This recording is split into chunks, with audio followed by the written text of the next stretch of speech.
Bonsoir à toutes et à tous, il est l'heure du journal du soir sur BB24. Voici le sommaire. On parle toujours célébration des religions endogènes avec cette fois-ci la découverte d'une divinité du panthéon vaudou, le Tronkpeto de Ka.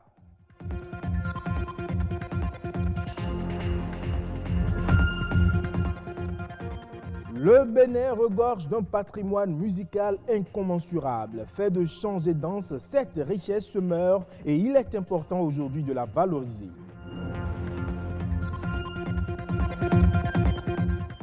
Vous êtes chef d'entreprise et vous ne connaissez rien en droit des affaires. Désormais, un ouvrage vous explique le fonctionnement de la justice commerciale et les voies par lesquelles les litiges peuvent être réglés.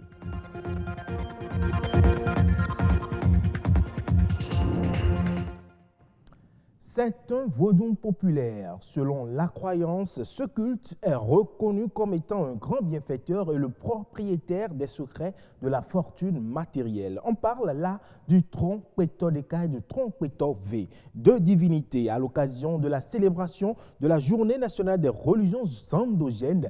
Nous sommes allés à la découverte des prêtres de ces divinités. C'est un reportage signé Louis Koudobo et Gloria Oni. Difficultés de santé, de prospérité, d'envoûtement, d'ensorcellement et de protection sont les préoccupations qui obligent certaines personnes à consulter les prêtres Tronkpeto de Ka Alafia et Tronkpeto V. Tronkpeto de Ka et Tronkpeto V émanent de Tronc-Mégan. Pour adhérer à Tronkpeto de Ka, il y a un processus à suivre. Qu'on soit souffrant ou non, les présents exigés par la divinité demeurent les mêmes. On demande une cola, une bougie, une bouteille de parfum, une boîte de poudre, une boîte d'allumettes et 2 mètres de tissu blanc. Ensuite, nous prêtres, nous présentons l'ensemble de ce qui est demandé au fétiche. La divinité exige parfois une offrande pour les sacrifices. L'adhésion à Tronkpeto V nécessite également des sacrifices légèrement différents du précédent. Si tu es malade, c'est différent de ce qu'on peut te dire. Mais si tu n'es pas malade aussi, c'est différent de ce qu'on peut te dire. Ce n'est pas les mêmes choses. Je ne sens rien, mais je veux que je vais adhérer pour pouvoir couvrir moi-même. En venant voir nous maintenant, on peut te dire, il faut trouver au moins 4 poulets. Mais toi qui es malade, on te dit, tu trouves 4 poulets avec chiot ou soit chat avant qu'on peut te mettre guéri de la maladie que tu es en train de souffrir. À part ça, tu trouves de cola, kaolé, gin. Avec ça, tu as déjà fait. Tronkpeto de Ka Alafia et Tronkpeto V sont des divinités protectrices pour les fidèles. Que tu sois souffrant ou non, c'est un sauveur. Si tu adhères à Tronkpeto de Ka, aucune force du mal ne pourra t'atteindre. Moi maintenant, je ne peux pas rencontrer un sorcier qui peut avoir la capacité de me rencontrer comme ça. Non, il va tourner à côté d'abord, je passe. Avant que je vais tomber encore sur la voie pour continuer. Hommes comme femmes, grands et petits, se sont fait initier pour lutter contre les forces négatives, mais aussi pour se faire guider.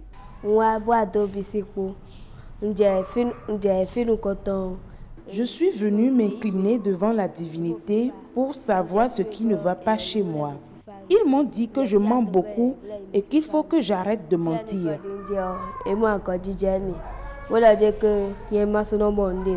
C'est depuis mon enfance que moi je suis ici. Si je tombe malade, un d'eux vient ici et je trouve la satisfaction. Jusqu'à maintenant, je suis dedans, mon mari est dedans, mon enfant aussi est dedans. Tronkpeto de Ka Avec Tronkpeto de Ka, plusieurs sont en vie et en bonne santé.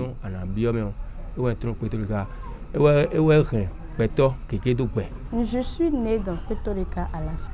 Pour les bienfaits, je ne pourrais pas trop le dire parce que c'est énorme.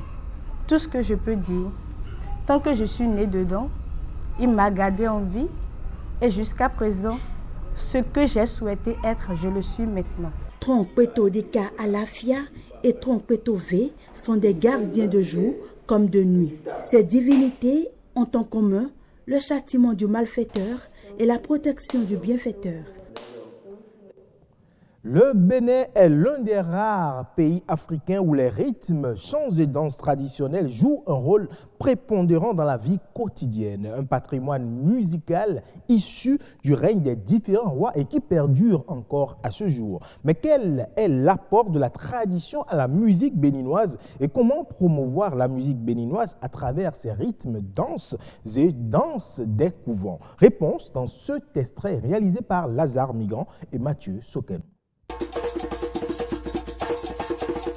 Dans l'ancien temps, les rois, quand ils veulent parler à leurs fidèles, ils utilisent la musique, la chanson. Revenons maintenant au niveau du pôle vaudou, parce qu'il y a 3 pôles traditionnels qui influencent nos musiques au Bénin. Il y a le vaudou. Le vaudou, dans les rituels et autres, souvent, on utilise le chant parce qu'il n'y avait pas l'écrit. Les éléments qu'on utilise, la façon dont on faisait ces rituels, par exemple, la sortie d'un enfant, il y a des éléments qu'on utilise comme le maïs, l'iam et autres là.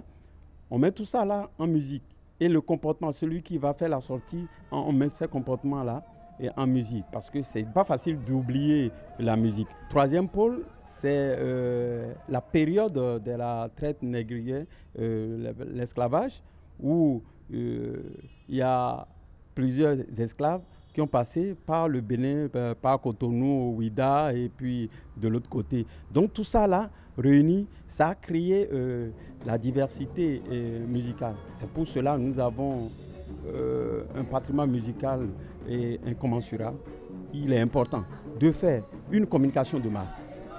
2e, il est important de créer des événements ici, au Bénin, pour attirer le monde entier.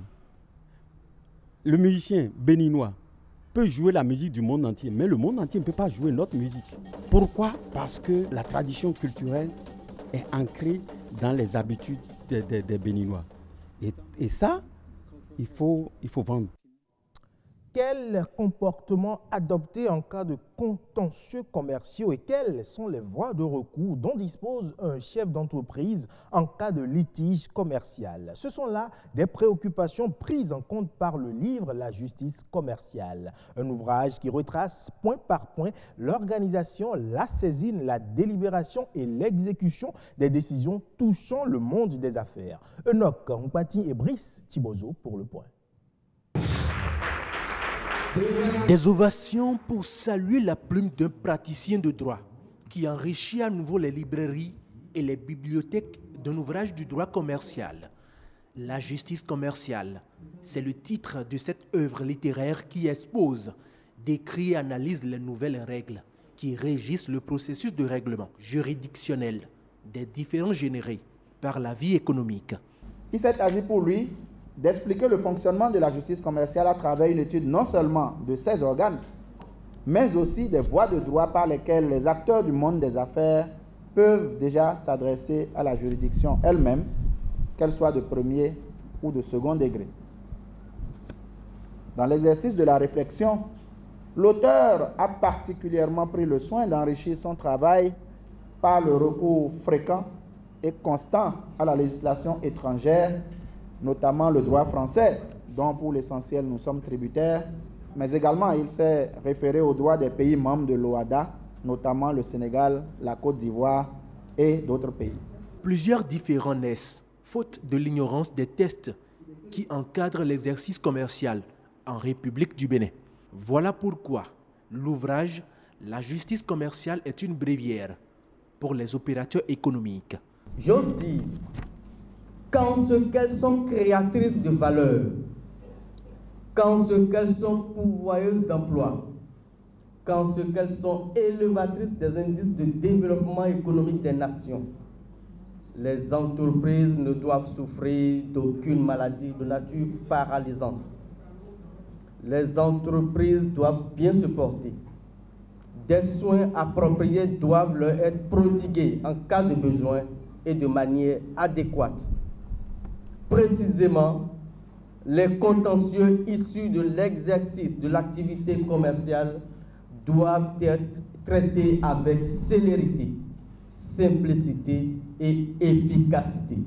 La justice commerciale, c'est plus de 300 pages, écrites dans un français accessible à tous. Pour ceux qui le savent, et il a été rappelé durant la présentation de l'ouvrage qui a été fait, que la démarche du dit ouvrage est une démarche scientifique. Je ponctuerai en disant qu'elle a été rigoureuse. Je voudrais, au nom du ministre de la Justice, garde des Sceaux, adresser les vives et sincères félicitations à l'auteur, le rassurer que le ministère de la Justice ne ménagera aucun effort afin d'accompagner le processus qui est ainsi enclenché. Je voudrais également, au nom du ministère des Petites et Moyennes Entreprises, ajouter que cette initiative, certes isolée, contribue à un renforcement en fait, de la sécurité des affaires au Bénin et, in fine, à l'amélioration en fait, dans le classement Doing Business du Bénin.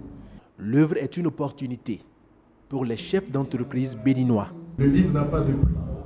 Et nous, en tant que commerçants, ça n'apporte qu'un plus à ce qu'on fait. On remercie l'auteur.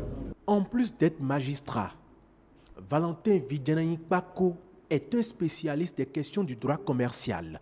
La vente à l'américaine et les dédicaces ont mis un terme au lancement de cet ouvrage, annoncé pour révolutionner le monde des affaires au Bénin.